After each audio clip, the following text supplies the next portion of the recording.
Hey, what's up, YouTubers? I just want to make a short little video on getting healthcare in Latin America and getting sick in Latin America. Just for example, I got these glasses about a month ago, and how to do it when you don't really speak too good of Spanish. First things first. Most of the time, not always, but most of the time when I'm dealing with professionals in Guatemala, they speak some Spanish or quite a bit of Spanish.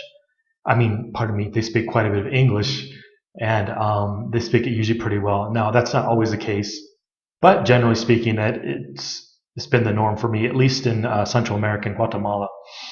The more you get off the tourist trail, the less likely that's going to happen. But usually at the nicer hospitals and clinics and law firms and things like that, they're going to speak. Someone in the office will speak English, and someone in the clinic or hospital will speak English.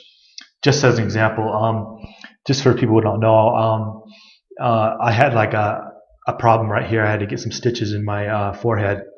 So like if you have medical problems or issues and you're worried about emergency care, what happened in my case is I was at the mall. I had a panic attack. I passed out.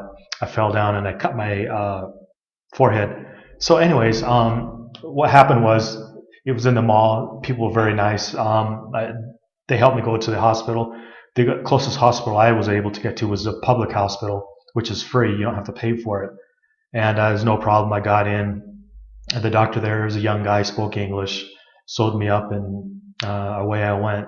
And then when I went to a private clinic to get the stitches out, and it was I think 120 or 125, 150 Q, and they took them out, and basically they get it. Like if you have a minimum of Spanish, they can see you want to cut your stitches out.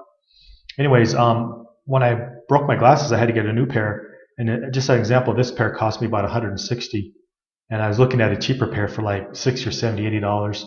Anyways, I thought I was going to have trouble getting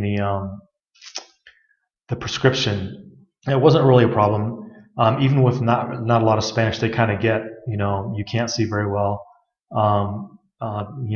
The letters are clear or they're not clear. You'll figure that out. So it was basically just working through it and being patient and taking time. And then, as a matter of fact, these glasses took about 2 days to get. Normally, they take about a day. Anyways, just to be clear, if you have any issues, most of the time there's someone in the office, someone around that can help guide you who will speak pretty good English. And most of the professionals here are educated in English, not all of them, but mostly. So they have an understanding of what you're trying to get across. And the more Spanish you know, the easier it is to get around. But don't feel intimidated if you're worried about not speaking Spanish and getting things done. Just an example, I have my residency all done, or my permanent residency. Soon I'll be applying for my naturalization, but that's all pretty straightforward. Just go to a lawyer's office and they'll help you through that. And anytime I've been sick or gone to the clinic, there's been a few times it was kind of tough, but I figured it out. You can just look stuff up online with a translator, and like if you're coughing or if you have a sore throat, and you can just write those words down, and you just show them on paper, and they'll get it. And just like when you're getting an eye exam, like you can see it or you can't. Just it sounds kind of terrible talking like a little child, but you just have to do the best you can with the resources you have. So if you're looking to come down and you're worried about the English-Spanish barrier, I would say don't worry about it.